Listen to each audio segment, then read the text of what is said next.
Então estamos aqui hoje com os representantes aí do canal do Sri Ramana Mandir, né, a Mohini e o Ananda. Então, ilustres convidados aí para a gente bater um papo.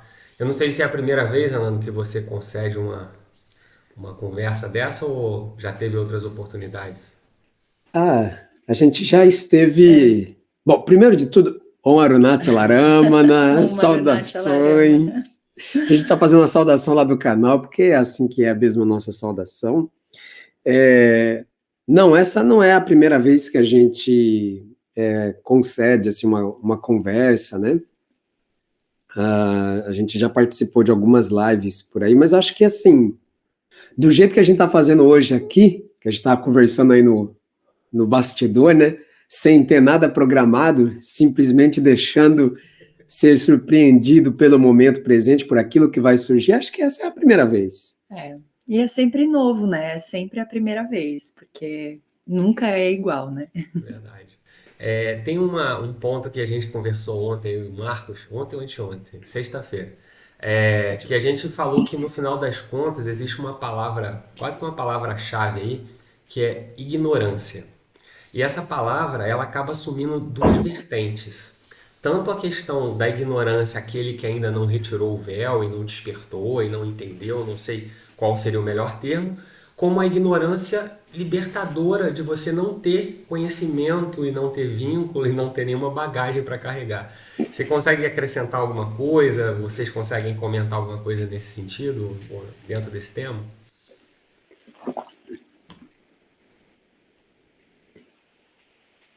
Alô? Oi. É... Momento pensamento. Momento Ah, tá. pensamento, né? Eu pensei que não tivesse. Deixa eu Achou que tinha dizer, travado, né? Travou, travou. deixa eu Eu dizer sinto. depois da nossa conversa, não foi nem durante o vídeo, foi no bate-papo de despedida, sabe? Aquele tô indo, e Uhum. aí surgiu esse tema. O que que eu pensei sobre essa ignorância, né? Ele até comentou assim, não, mas a ignorância ela é um véu. O que que eu pensei? Falei, cara, ela é um véu, mas não é um véu que cobre o Atman. Ela é um véu que cobre a gama de conhecimentos que não são necessários nesse estado, que não são necessários para o conhecimento do Atman. Não que ela cobre a verdade absoluta, muito pelo contrário, ela cobre, é um véu que cobre o ego, a ignorância cobre o ego. Quanto mais ignorante, quanto mais você reconhece a sua ignorância, acho que menor é o ego, e acho que esse é o propósito, acho que isso é que é libertador. Ok. Sim, esse é um tema bastante vasto, né? No que vocês perguntaram, não veio Shri Ramana Maharishi na minha mente, não veio Shankaracharya, não veio Bhagavan Dattatreya, veio Raulzito. Uma canção que ele diz, é pena não ser burro, não sofria tanto, né? Então aí tem essa ignorância abençoada, né? Porque eu ignoro, eu não sofro, né? Mas existe também uma passagem, eu estou lembrando aqui de um diálogo com Bhagavan Sri Ramana, que ele fala sobre o Gnana como a ignorância absoluta, uma ignorância nobre, porque, na verdade, o que você está ignorando? Você está ignorando todo o mundo, todos os objetos dos sentidos e etc. E isso quer dizer que você está olhando para aquilo que é essencial. Eu acho interessante a gente falar que provavelmente a palavra vidya, eu estou supondo, eu não estou afirmando, mas eu acredito nisso de fato, que a palavra vidya, que forma conhecimento, provavelmente deu origem à palavra vidência. E é curioso que no transcorrer da história, quando os ocidentais começaram a se interessar pelo conhecimento védico e pelos termos utilizados e buscando traduzir estes termos, Rishi ou Urshi passou a ser chamado como sábio vidente, né? Os videntes da verdade, os videntes do absoluto. Então, a vidya é não conhecimento, né? Então, a gente geralmente traduz isso por ignorância. Mas eu estou trazendo esse elemento de vidya, trazendo essa especulação de que provavelmente está associado etimologicamente com a palavra vidência, até porque muitas palavras do sânscrito invadiram outras culturas e formam a etimologia de algumas tantas palavras, porque, na verdade, o que a gente está chamando de ignorância ou não ignorância, no que tange ao processo de autoconhecimento, é perceber, é a percepção. Eu percebo ou eu não percebo algo. Então, eu não diria que a ignorância encobre o ego.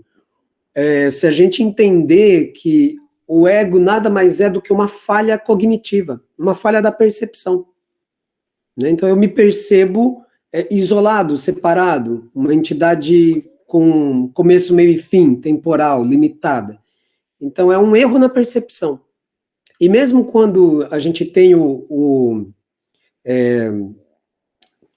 Videha, como é que é? Videha Buddhi, né? Que é uma concepção intuitiva equivocada que gera a noção de que eu sou este corpo, que aquilo que eu sou é o corpo.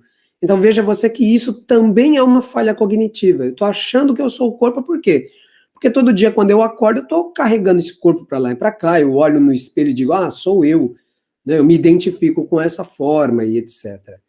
Então existe, eu acho que o termo, aí, a ideia dessa ignorância, seja ela sagrada ou não sagrada, vamos dizer assim, né, de ignorar os fenômenos para poder me perceber, ou ignorar quem eu sou para poder perceber o mundo, a gente só está falando de como é que eu estou utilizando esta ferramenta que é parte do que eu sou, chamado percepção.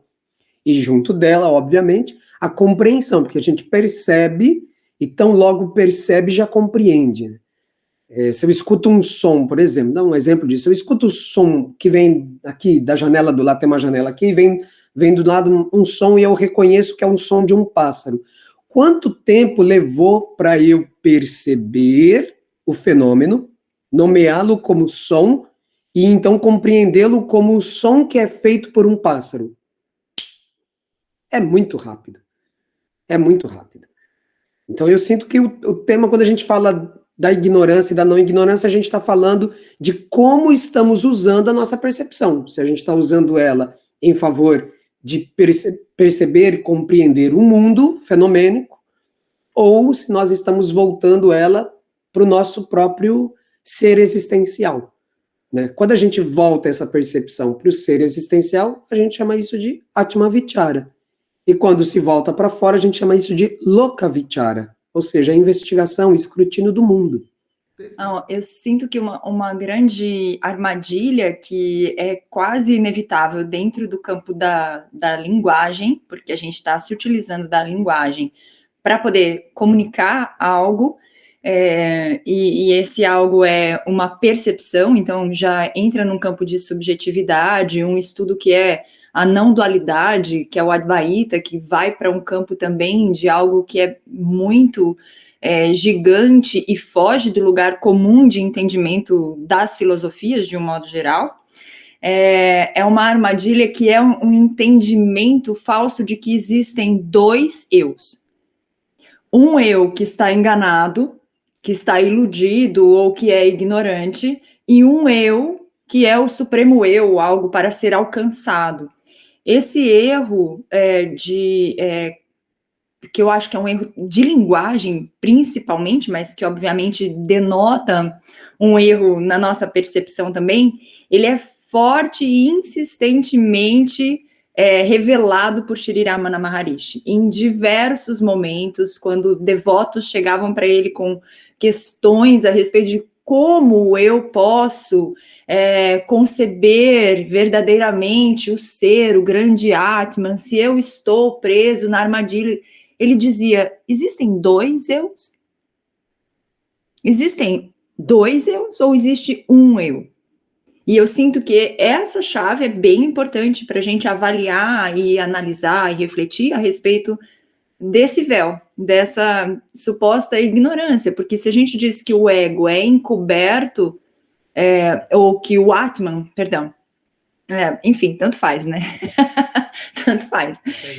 Se o Atman ou o ego está encoberto, nós estamos talvez caindo numa pequena armadilha que é entender que existem dois, mas na verdade só existe um, e o ego é só um reflexo do Atman, do né, que tem lá a sua função, né, porque senão a gente vai olhar e falar assim, nossa, mas que droga, porque é igual pensar por que existe o pernilongo, né, qual que é a função do pernilongo na criação, a gente pode olhar e falar qual é a função do ego na criação, mas quem está pensando isso a partir desse reflexo do Atman, que é o pensante, é o Atman pensante, é o Atman que reflete a respeito das coisas. É o Atman, é sempre o Atman. Então, esse véu, na verdade, é uma falha cognitiva, como o Ananda estava falando, é uma falha na percepção.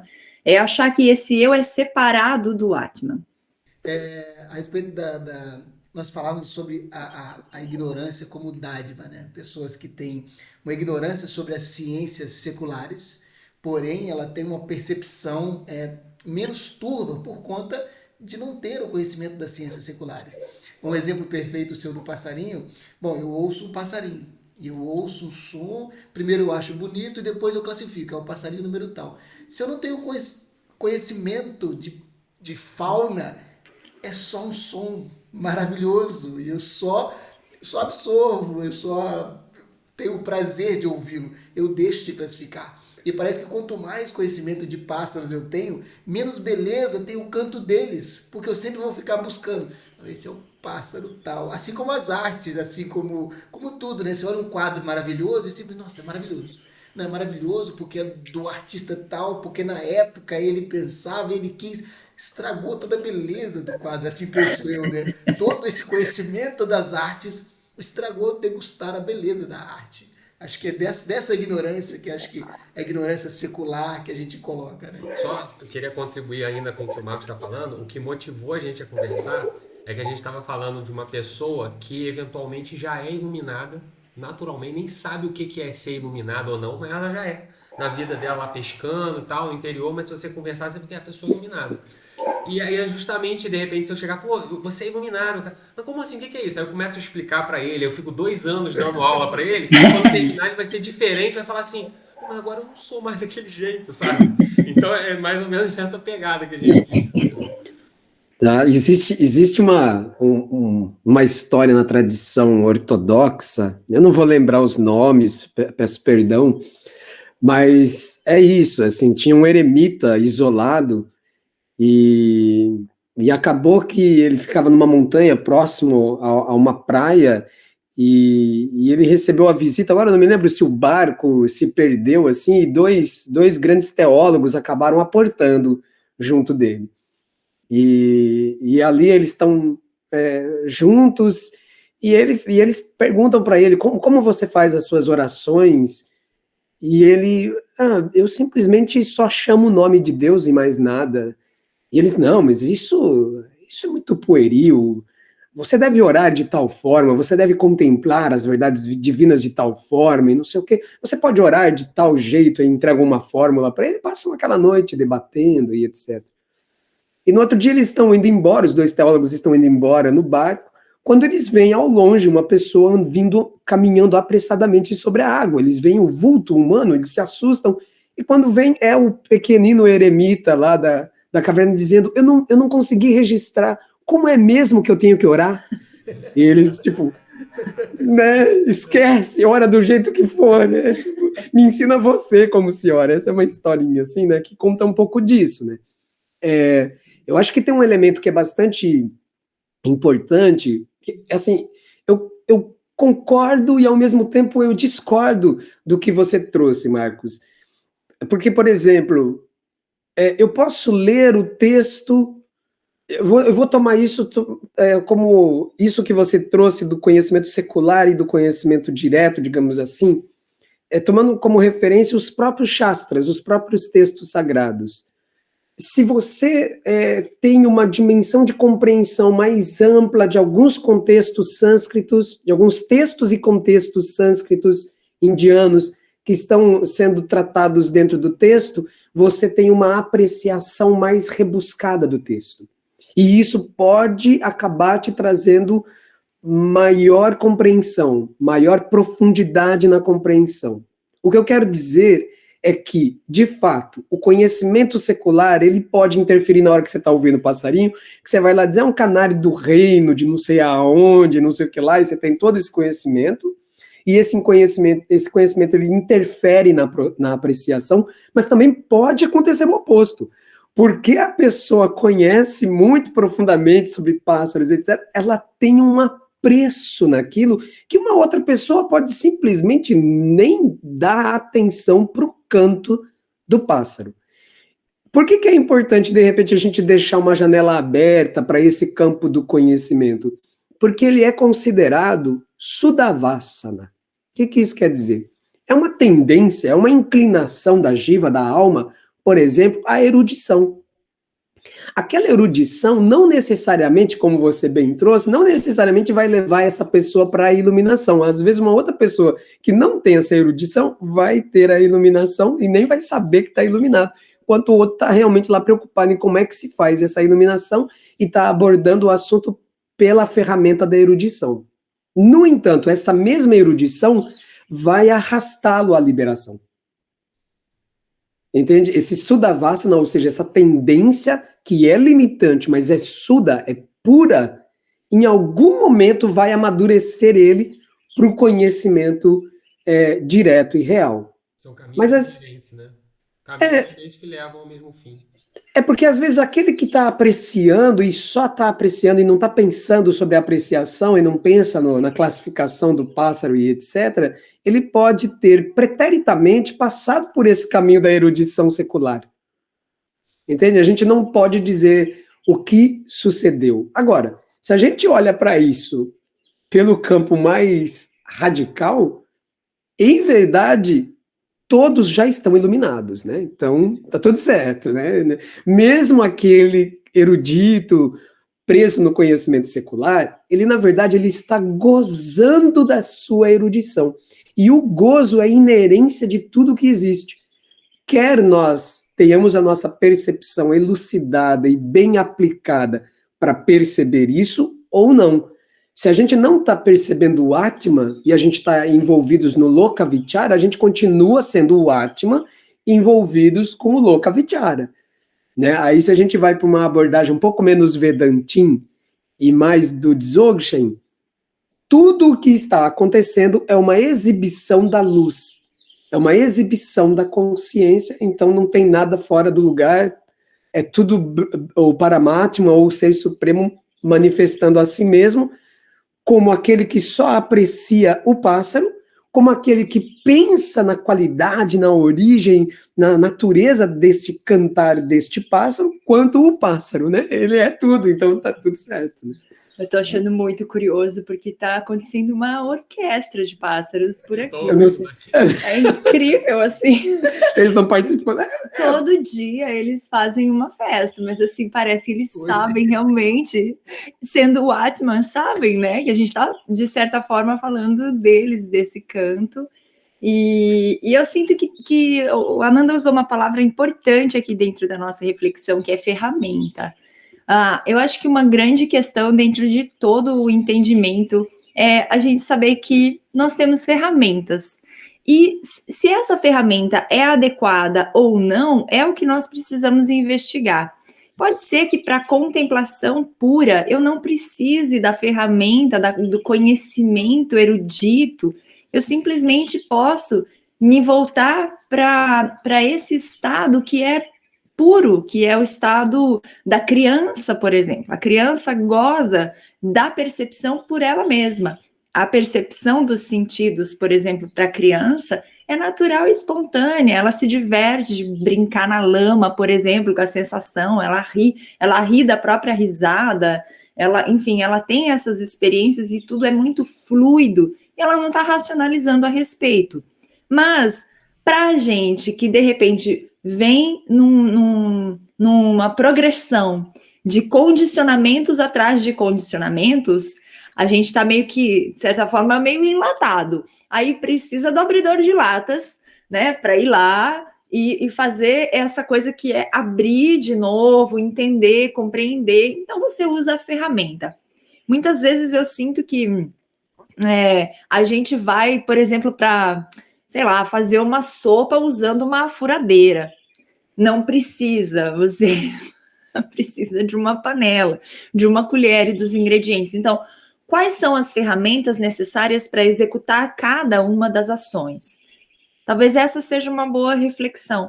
E no momento de você simplesmente sentar para contemplar, então, simplesmente sente, contemple. No momento de estudar os Shastras, use a ferramenta do intelecto, aplique, e depois você, né, deixa, não precisa ficar levando ela para todo lado, né?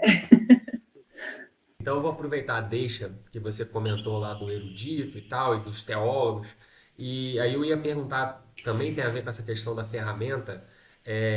Da outra vez que eu conversei com você, Ananda, eu vi que lá naquela prateleira em cima tem uma figura de um anjo, não sei. Então, Sim. como funciona, vamos dizer assim, esse intercâmbio, essa interseção entre as religiões, tendo esse enfoque na não dualidade, né? Eu tenho a plena percepção de que elas são todas compatíveis, está todo mundo falando a mesma coisa.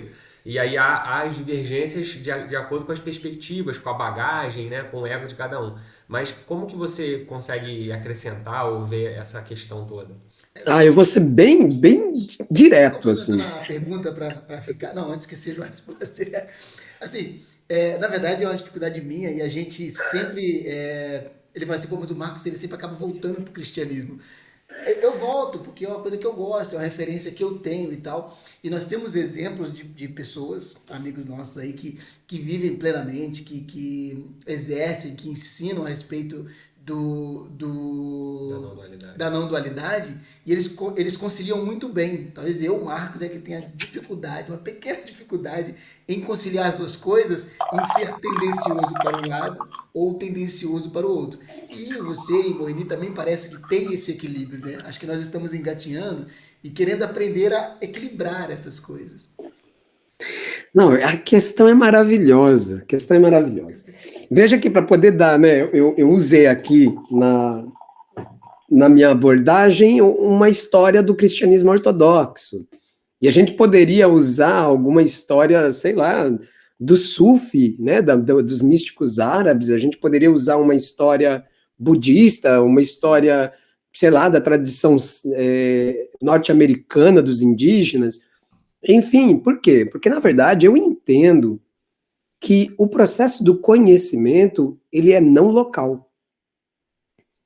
Ok? Eu entendo que quando a gente está falando, por exemplo, o que eu estou chamando de Atma Vichara, a tradição mística do deserto chama de filocália, amor à beleza, ou a prática da custódia do coração.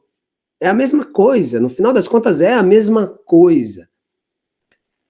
Você puxou esse exemplo, então eu tenho aqui realmente o arcanjo Miguel, ou Micael.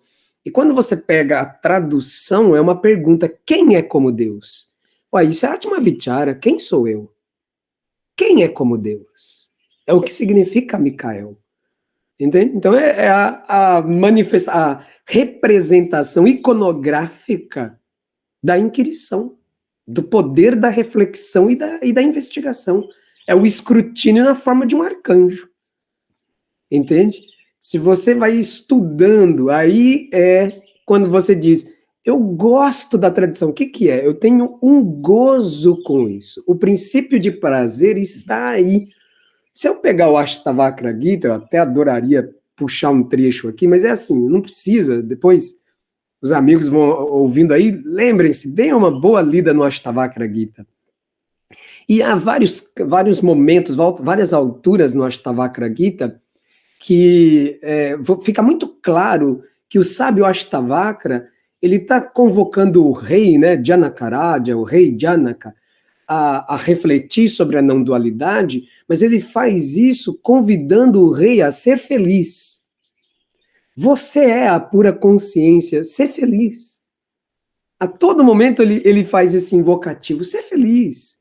Ou seja, numa outra forma pode ser, fica de boa, desencana, relaxa, você já é a consciência, não tem ninguém que não seja, ok? Então assim, eu tenho esse gozo, eu tenho esse prazer, eu tenho esse deleite, por exemplo, de ficar fazendo paralelo entre o sânscrito e o aramaico ou o hebraico, e encontrando nos ícones dessas tradições uma similaridade, ou até mesmo mais do que uma similaridade, a gente olhar e falar, não, aqui é a mesma revelação dada pela consciência suprema. Né? Então existe esse valor, que a gente sempre fala disso, né? Que no nosso empenho aqui ao transmitir o conhecimento, a gente entende que não há distinção entre bhakti e gnana, entre devoção e conhecimento. Não há dicotomia nisso. Então, assim, pode ser que a pessoa encontre, por exemplo, um viés de devoção mais abrangente, rápido, direto, por exemplo, pelas devoções cristãs, e um viés de compreensão intelectual, de repente, mais pelo Dzogchen. Eu não acho que as pessoas precisam se fechar, mas ao mesmo tempo eu também concordo que o caminho ele se faz mais assertivo quando você se limita a um dado conhecimento e faz o escrutínio profundo dele. Eu acho que não é um caminho para todos, eu não acho que todo mundo deve ter esse leque aberto de comparar tradições e aprofundar-se em tradições, em diversas tradições. Eu não acho que isso seja para todos e não acho que isso possa ser bom para todos. Agora, quem tem desenvoltura com isso, goze e seja feliz, como diz Ashtavakra, não há nenhum problema nisso. Tem uma questão que quando a gente adentra esse campo, né, da representação iconográfica, que a gente pode chamar de murti, né, que é a forma de uma determinada deidade ou de uma face de Deus, nós não estamos considerando que existem muitos deuses para serem adorados. Nós estamos levando em consideração que estas faces representam arquétipos ou qualidades da divindade una. Então, como a Ananda colocou, Micael representa o próprio Atma Vichara, a indagação, quem sou eu, quem é como Deus, né? E assim vão ter muitas qualidades do divino e que vão trazer para nós uma referência ou um chamado ou uma recordação que diz respeito ao Atman, porque é sempre o Atman, é sempre um só. São chaves de recordação. E eu queria trazer dentro desse tema, porque acaba que a gente, dentro desse viés das imagens, né, dos murtis, e da relação que nós estabelecemos com essas imagens, a gente está falando bastante do caminho de Bhakti. Bhakti Yoga, o caminho que é conhecido como caminho devocional. E tem um grande representante desse caminho que nós tivemos a oportunidade, né, de conhecer o local que foi erguido, né, em torno dessa figura, que é o Papa Ram Dass, né, no estado de Kerala, na Índia. Existe um ashram chamado Anandashram, que a tradução seria a morada da bem-aventurança. E o lugar realmente é a morada da bem-aventurança, e eles passam o dia inteiro louvando, cantando para Rama. E é muito bonito e realmente é uma vivência devocional muito intensa. E lendo a história de Papa Ram Dass, ele vai contando a trajetória dele dentro do caminho Bhakta, que o levou à realização. E tem uma passagem que ele relata na história dele, e que é a história do caminho do Bhakta de um modo geral, e a gente vai ver isso, por exemplo, aí entrando no campo do cristianismo, a gente vai ver o mesmo relato dado por Santa Teresa d'Ávila, é o mesmo, que vai dizer assim, na louvação ao divino, eu me reconheço muito pequeno. Ok? Então, Deus é o supremo. Então, você pode olhar e falar, mas esse é um caminho dual. Calma lá. Calma, vamos ver onde que o caminho dual vai nos levar. Afinal, a gente está mergulhado na dualidade, não tem, né? Vamos aceitar isso, porque esse plano aqui de realidade, ainda que ele seja um plano relativo, ele é dual. Então, Nós aqui, vocês aí, por exemplo, conversando agora, né? exatamente. Então, a gente tem que aceitar essa realidade, ainda que relativa, à dualidade. E aí, dentro desse caminho, ambos e muitos outros místicos descrevem o quê? Como eu sou pequeno. Como Deus é imenso. Então, Deus é cada vez mais visto como mais e mais imenso, e isso é experimentado por um amor crescente ao divino e por um sentimento de insignificância muito imenso, né? Eu sou a poeirinha da poeirinha, assim, muito, muito minúsculo.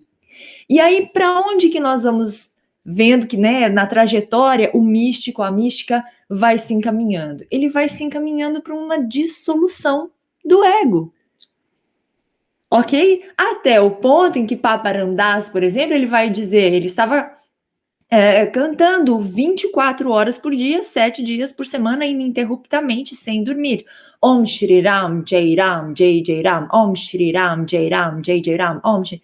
Cantando para Ram, louvando a Ram, até o ponto em que ele percebe, é Ram cantando. Ram está cantando. É Ram cantando. Não existe o eu, entende? Aí, entende? Porque de tão pequeno, de tanto amor a Deus e se sentindo tão insignificante perto do poder divino, o ego se dissolve. Paramahansa Ramakrishna, ele chega um ponto no sadhana dele que ele diz, eu não consigo matar o ego, por isso transformarei o meu ego num bhakta. Então ele fez, ele tomou esse compromisso, não, a partir de agora eu vou transformar o meu ego no devoto mais puro da deusa. Entende? Então, o que acontece com esse ego puro devoto da deusa? Né? Não sobra nada. Eu acho que tem uma coisa que a gente precisa... Eu vejo muito isso, assim, né? Se você está dentro do contexto do cristianismo ortodoxo, místico, e você fala do Oriente, não, isso não é de Deus. Se você está no contexto do Advaita, e aí você fala do cristianismo, o pessoal fala, nossa, mas o cristianismo é uma coisa basal, como assim? Como é que você consegue ao mesmo tempo ler Vedanta e Bíblia? Não tem como. Quer dizer, para ambos eu só tenho uma coisa a dizer.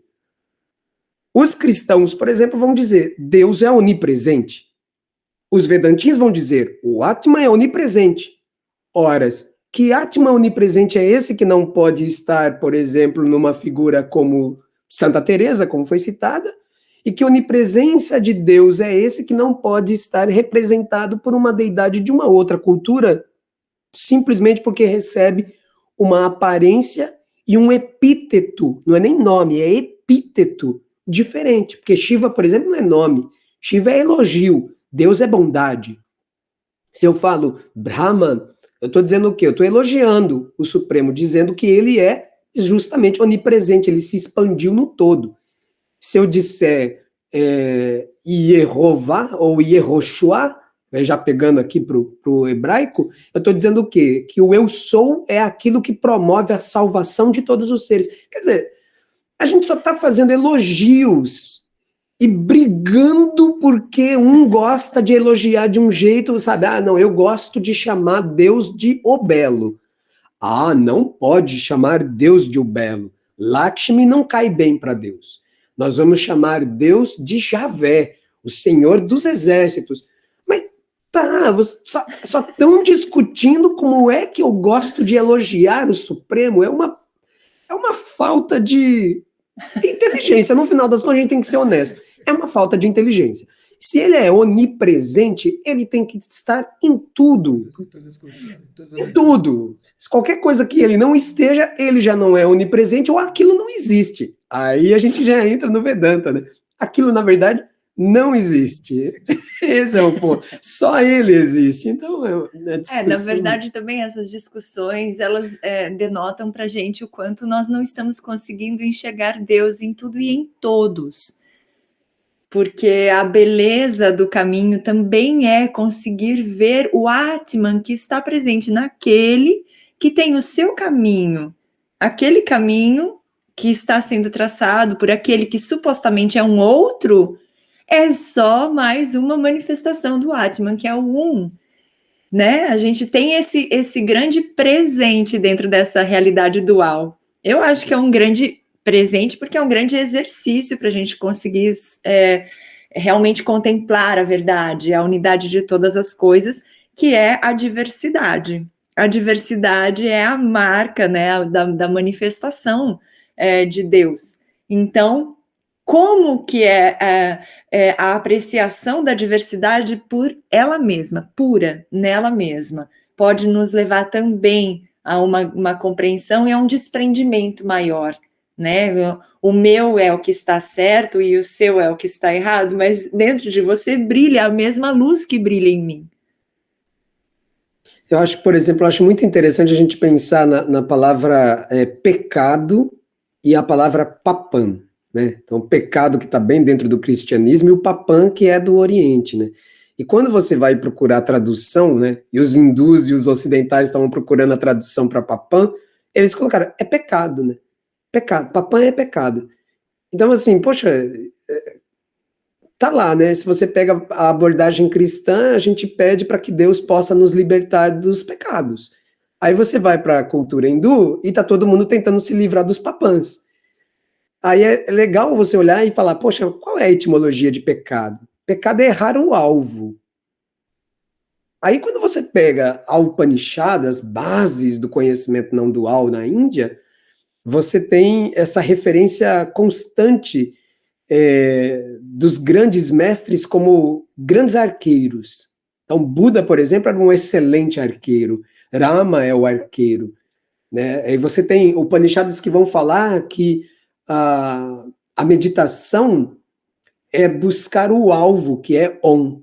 Om é o alvo, né? O Supremo é o alvo. E eles trazem essa imagem do arqueiro também. Essa é uma imagem muito forte. E aí você vai ver que essa imagem tão forte do arqueiro também é muito presente no Zen. O Zen, a imagem do arqueiro também é mais uma imagem, um arquétipo muito poderoso. Aí você vai lá, sei lá, para as matrizes africanas e você vai encontrar lá um orixá arqueiro também. Quer dizer, a questão é, a gente inventou o arco e a flecha. Aí a gente pega isso e além de ter o uso da caça e etc., a gente também cria metáforas com isso. Tudo isso é o princípio de prazer. É o gozo que já é inerência em nós mesmos, é o nosso próprio ser, e como a gente está desfrutando disso, como é que a gente brinca com isso e goza com isso. Então aqui vale de novo lembrar do Ashtavakra. Ser feliz, ser feliz. Você não existe dualidade, ser feliz. Pô, muito bom, tá sendo muito bom essa conversa. É engraçado que a gente nunca sabe exatamente onde vai chegar, e eu acho isso maravilhoso. Porque é bem a tônica do que nós fazemos no canal, né? De falar para aonde vai, qual que é a conclusão? Não sei, a conclusão vai sair. Tanto que esse nosso primeiro tema foi uma conclusão após gravarmos coisas pro canal. E falou, Marcos, vamos tentar fazer aqui um short disso aqui, mas não é a mesma coisa, né? A mesma coisa é igual se tentarmos, não vamos pegar isso aqui porque não gravamos. Vamos representar e fazer um novo. Não sai de jeito nenhum. A espontaneidade da coisa, né? Eu tava ontem conversando com a minha esposa justamente sobre isso. Ela olhou uma folha e falou, olha aquela folha que linda, né? Ela tem essas coisas assim, fica olhando, olha o pássaro, sabe? Então ela tem isso aí já. Aí eu falei, pô, essa folha, ela é única. Não tem outra igual a ela no universo inteiro. E assim como nós, né? Como se fosse uma identidade muito exclusiva, assim. Só que isso reforça muito a dualidade de você achar que tem coisas que são extremamente diferentes entre si. Essa é a pergunta. Mas aí eu te devolvo essa pergunta. Para você, isso acontece isso? Para você reforça a dualidade? É assim, se você pensar intelectualmente, parece que sim, né? Para mim, especificamente, eu vejo o quão belo isso é, o quão infinito passa a ser as possibilidades e o quão grande isso passa a ser. Mas se você pensar intelectualmente, você tem coisas que são diferentes entre si, então cada uma é cada uma e tal. Então realmente paradoxal falar sobre isso, né?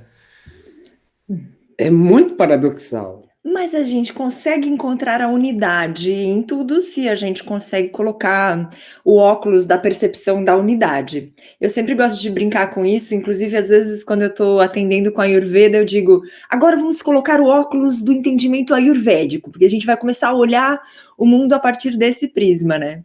Então assim, olhar o mundo a partir do óculos da unidade significa que você pode encontrar a unidade presente em tudo. E você mesmo fez isso. Porque você disse assim, todos os indivíduos são únicos. Aí está a unidade. A característica que nos torna iguais, porém diversos. Todos somos únicos e diversos. Não existe um indivíduo, não existe um mosquito igual ao outro. Então, nisso está a unidade. Percebe? Todos são iguais, na verdade, porque todos são únicos. Por isso que Maya Shakti é chamada de Shakti. Ela é uma força, ela é um poder. Mas ela é uma força de quem? De Parabrahma. Ela produz a diversidade, mas ela não é diferente daquilo que é a sua própria fonte. Né? Aí a gente entra num campo, porque existem muitas escolas não duais. E a gente gosta muito da escola Beda, Abeda, Atinta, Advaita. Eu comi isso ontem no almoço, né? Alguém pode pensar, que delícia, qual restaurante que é isso? Né? Que é isso? Então veja, a palavra Beda significa diferente, ou seja, a diversidade, a pluralidade, essa peculiaridade das coisas, diferente. A Beda é não diferente. A Tintya é inconcebível. A Advaita é não dual. Então é um não dualismo diferente, não diferente, inconcebível. Então, não é para você... Aí é que tá. Quando você diz intelectualmente, eu vejo que reforça a dualidade. Então é o intelecto que está preso numa determinada percepção. Porque no sentimento, tudo que você vê, fala... Né? Tem até acho que é um gato, né? Assim, é uma poesia do Zen que fala isso, sabe? E é exatamente a folha. Olha a sincronicidade, se é que isso existe. Uma folha se solta da árvore. O menino olha e se maravilha. A sua boca se abre. Eis o Buda. Essa perplexidade diante da beleza. Falamos da tradição cristã mística chamada filocália, amor à beleza, ou seja, é o extasiar-se. Aí lá no budismo tântrico isso é chamado de emarro, maravilhamento. É esse maravilhamento. Aqui no coração, no campo da sensorialidade, da emoção, da sensação vedana, né? Sensação, e daquilo que é mais profundo do sentimento mesmo, aí a gente entra já no Atma Buddhi, na intuição que vem direto do ser, ok? Você tem o gozo do maravilhamento. Ali não tem problema nenhum, porque você só está contemplando o poder criativo da consciência. E tudo é consciência. Né? Você vai se assombrar de que você esteja assombrado e maravilhado com aquilo que é você mesmo. A folha lá é você. Entende? Então, isso é um nível radical de percepção e é simplesmente virar uma chavinha, entende? Eu estou olhando pelo intelecto ou eu estou enxergando pelo coração. Eu gosto sempre de retomar, de relembrar do mantra que a gente conhece como Om Mani Padme Hum. Né? Então, nesse mantra, o que está sendo louvado é esse Hum. Né? E aí a gente pode entender esse mantra como justamente uma louvação muito honesta e profunda da experiência desse maravilhamento. Porque o ele é justamente a expressão mais fidedigna e universal do maravilhamento, do entendimento, da compreensão plena, né? Acho que até tem que falar, esse maravilhamento ele é a união de gozo com compreensão. Exato. Gozo e compreensão, quando unificados, produzem maravilhamento. Exatamente. Então, quando os grandes sábios, né, estavam ali entoando Om Mani Padme Hum, Om Mani, ou até hoje, né, entoando Om Mani Padme Hum, nós estamos louvando essa joia preciosa e rara presente ali no lótus. Por que no lótus, né? Por que eles trazem a imagem do lótus? Porque o lótus é uma representação muito clara do que a gente está vivenciando aqui. A gente está vivenciando o caminho, que é da lama, de um estado enraizado dentro da ignorância, na dualidade, etc., mas que é quem nos nutre, é o trampolim, é o reconhecimento de que é aqui, nessa realidade, que nós podemos fazer com que essa seiva, vivenciar esse movimento ascendente dessa seiva, desse lótus, dessa beleza, né, resplandecente e aberta para a vida, no coração, né? Então, assim, é um estado de plenitude louvacional, o mantra a esse maravilhamento, a essa expressão de maravilhamento diante do entendimento. E a gente tem que até retificar isso, assim, porque a noção, eu falei, né, do maravilhamento como essa união de compreensão e gozo, mas, por favor, não são duas coisas separadas, porque nunca é. A compreensão, o gozo e o maravilhamento são um só. E tanto é assim que aquele que experimenta se funde na experimentação. Nessa vivência de maravilhamento e compreensão sendo uma única coisa, também não vai existir ali aquele que está maravilhado. Nossa, ixi, gente, isso vai longe, tá? Porque eu achei que a gente estava falando de várias coisas aqui, né? Acho umas 3 ou 4 temas diferentes que a gente trouxe, mas no final é tudo a mesma coisa. Você falou do conhecimento que a gente estava falando lá no início e parece que esse conhecimento está todo num único ponto, né? Esse eu acho que é o mais surpreendente disso tudo. A gente fala no nosso canal que a gente, vamos tentar desenvolver e tal. Cara, mas a gente tá falando sempre da mesma coisa, sempre redundante, pega o mesmo tema e não consegue. Mas a gente sempre fala de uma forma diferente, né? Única. Foi o tema principal do que a gente tá conversando, né? Bom, não, momento confissão. O que eu mais gosto de ver não é o que vocês estão falando, mas é vocês. Entendeu? Que você começa tal, aí o Marcos já olha para o nada, assim, parece que ele está atravessando os universos, assim. Aí tem essa coisa muito legal no canal de vocês, que alguém solta alguma coisa muito louca, tipo, o outro levanta, não, eu vou embora, e vai embora, sabe? Tipo, eu não suporto isso, é muito gozo, é muito louco, é tudo, né? É insuportável, né? Esse que é o ponto, a gente escapa para o intelecto porque é insuportável. Esse gozo, esse maravilhamento, ele é insuportável. Então a gente vai para o intelecto. É uma fuga. Entende? Isso é Atma Shakti, a força que está vibrando do coração. Ela se torna tão intensa que a gente escapa para cima, vai para a cabeça. Entende? Quando vai para a cabeça, a gente escapa pelos olhos. Aí aqui eu vou trazer o mistério, momento mistério. Bhagavan, quando ia acompanhar os devotos que estavam para fazer a sua passagem, para sair do corpo físico, Bhagavan colocava a mão no coração da pessoa. Ele empurrava a pessoa para o coração e a outra mão ele colocava no topo da cabeça para ajudar a pessoa a pegar o que é chamado Nadi Brahma, ou Brahma Nadi, que é o quê? É um canal sutil por onde a jiva sai para Brahmaloka e sai do Sansara. E aconteceu de um devoto que Bhagavan fez isso, e ele achou que ele já tinha alcançado a liberação no momento da morte, e ele saiu, tirou as mãos. Só que o devoto não tinha ainda, e abriu os olhos. Na hora da morte, ele abriu os olhos e morreu. E Bhagavan falou, vai voltar. Vai ter que voltar. Então, isso acontece. No momento da morte, a pessoa estatela os olhos, ela saiu e está indo para um novo corpo. Mas tem essas coisas sutis. Mas aí a gente pode olhar para isso e falar, não, tá, ok, mas esse é um campo muito místico, muito misterioso.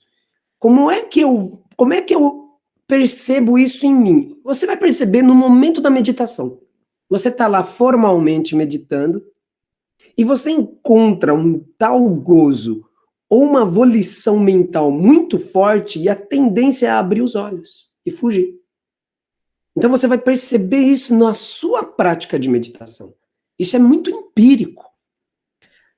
Eu falei aqui, tem uma terceira possibilidade. Existe o gozo que te faz sair, Existe a volição mental que te faz sair também, porque você não está aguentando aquela volição, e existe o gozo que surge, você produz a volição mental inconscientemente, sem perceber, você produz a volição para poder sair, e aí abre os olhos. Pô, mas é muito bacana. Eu vou confessar agora, tá um momento confissão meu aqui.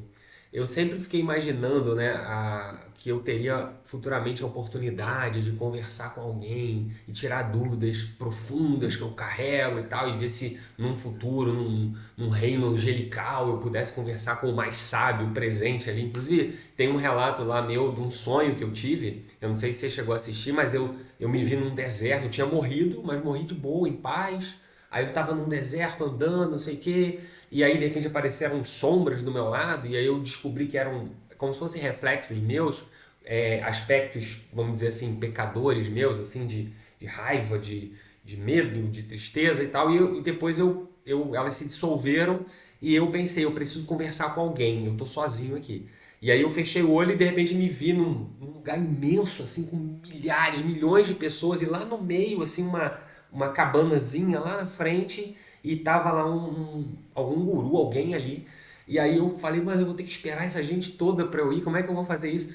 E aí eu pensei, pô, da mesma forma que eu pensei em vir parar aqui, eu vou tentar pensar que eu vou conversar com ele. E aí eu fiz o mesmo e de repente eu estava de frente para ele, podendo conversar com ele. Eu gravei agora, no momento eu não lembro qual foi a pergunta, mas ele me respondeu e basicamente ele não falou nada. Eu lembrei mais ou menos a pergunta. Eu perguntei, mas então para que tudo isso? Eu estou passando por um monte de coisa e eu pesquiso e agora eu tô morto e depois eu vou estar de novo manifesto e para que tudo isso? Isso tem uma finalidade? Aí ele ficou quieto. Não, mas em algum momento eu vou ser o guru, você tá aí, ó. Então você era um guru na Terra e agora que tá aqui, ó, sendo reverenciado, então você também é um ego e tal. Aí ele quieto. Aí, no final, eu acho que eu jogo alguma pergunta no sentido de que se tem aquele guru ali, tem tudo isso acontecendo, o problema não é com nada disso que parece estar fora.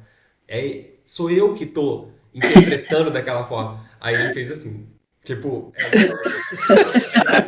Então foi muito legal, sabe? Nessa conversa com vocês, eu tô sentindo muito isso, sabe? Tipo, parece que eu tô agora, depois de uma fila enorme, podendo tirar dúvidas e conversar e aprender e ter essa troca, né? Aí eu Mas, queria... mas assim como você era o deserto, a multidão, a cabana com o guru dentro, entende? A gente também é você, vocês também são a gente. Então, entende? É esse maravilhamento, né? E a oportunidade, na verdade, é de poder estar junto, trocando, né? Porque a gente abre o espaço para a compreensão chegar. Que é o que eu entendo, onde 2 ou mais estiverem reunidos em meu nome, lá eu estarei. Se você trocar o nome Jesus e colocar para Brahma, entende? Ou se você colocar Gnana, a sabedoria, onde 2 ou mais estiverem reunidos, ali eu estarei. Para mim, a sabedoria está aqui. Aí chegou a sabedoria em forma dessa pequena. Ah, que maravilha! Bom dia! Olha só. Isso! Meu Deus! Para Brahma, na forma de criança. Eu acho que essa ignorância seletiva é que nos prejudica. Eu costumo comentar sempre, acho que eu repito isso. Eu falo que eu consigo ter um trânsito livre em qualquer ambiente religioso. Se eu estiver num ambiente cristão, eu vou conseguir manifestar e ter aquele gozo de participar daquela reunião. O mesmo acontece, eu ainda não experimentei, mas eu imagino e acredito que seria assim, em outras religiões e outras manifestações dentro do catolicismo, justamente por não ter aquela ignorância seletiva, não ignorar que aquilo tudo é uma coisa só. Quando você se prende a uma linha religiosa e você ignora as outras, isso é escravizador, isso é que te prende. Agora, quando você não ignora, né? Quando você não é ignorante a respeito dessa manifestação plena do Atman, você consegue transitar e se alegrar em qualquer ambiente, porque, igual no sonho, é tudo eu, é tudo manifestação do Atman, e se entregar àquele momento de gozo sem se perder nele. Acho que esse seria. Nossa, Exato. nem tenho o que falar. É isso. E eu acho que vale muito a pena a pessoa experimentar isso. E aí ela experimentar isso também quando ela estiver na fila do banco. também quando ela estiver fazendo compras e o mercado cheio, também quando ela, sei lá, enfim, em todas as esferas de experiência, porque é sempre o mesmo Parabrahma, o mesmo Atma, o mesmo Supremo, o mesmo Allahá, a mesma unidade, enfim, o nome que quiser. Dá para isso, né? O epíteto, o elogio que se queira dar. Então, finalizando, queria agradecer profundamente aí a disponibilidade de vocês. Não foi fácil, né? A gente tentou marcar, remarcar e agora conseguimos aí, graças a Deus, estar reunidos aí e poder ter essa conversa com certeza que muito nos acrescentou, muito nos retirou também, né? Tem que perder um pouco para poder ganhar. E eu acho que não tem preço esses minutos, quase uma hora em que a gente passou junto aí. Muito obrigado, muita gratidão por esse momento que tivemos juntos. A gente aqui agradece a oportunidade, o convite, a musa da inspiração que rege essas ações, né, de fazer essas trocas todas, isso é muito maravilhoso. A tudo que coordenou esse encontro, a gente A agradece. gente agradece profundamente e também está aqui sempre aberta a possibilidade da gente dialogar, porque é muito bom conversar sobre e é muito bom conversar com vocês sobre, Sim. tá? Então, a gente está sempre disponível aí para o canal.